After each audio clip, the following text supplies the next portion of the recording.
Bud Not Buddy by Christopher Paul Curtis. Read for you by Alyssa Mayer. Chapter 5. On the lam is a phrase you're going to hear when we start reading this chapter. On the lam is a bit of 1930s slang, and it means running away from the law. As we read today, please be thinking about the strategy stop, think, paraphrase.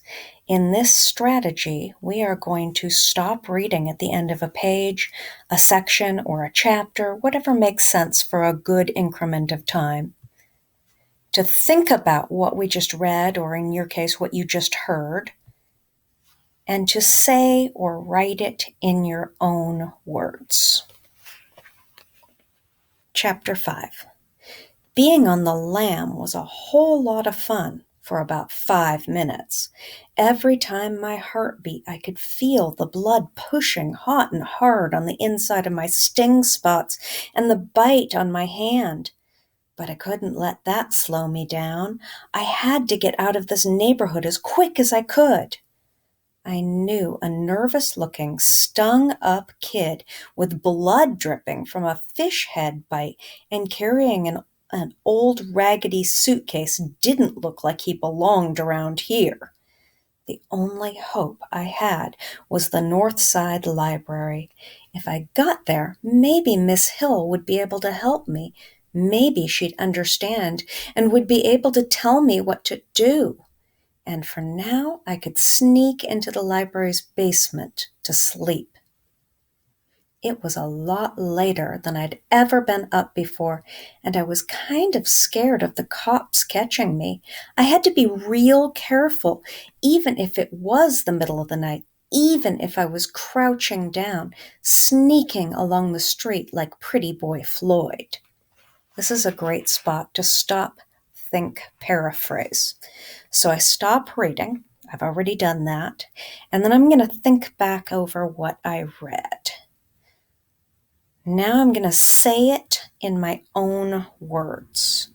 So Bud initially found it pretty exciting that he was on the lam or running away from the Amoses and the home, but he doesn't quite know what to do, so he thought he would go to the library, and it said that maybe Miss Hill would know what to do.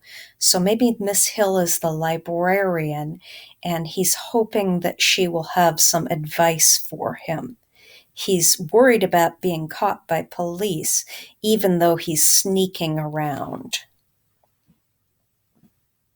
In the next section, I'm going to stop and ask you to stop, think, and paraphrase after a little bit of time.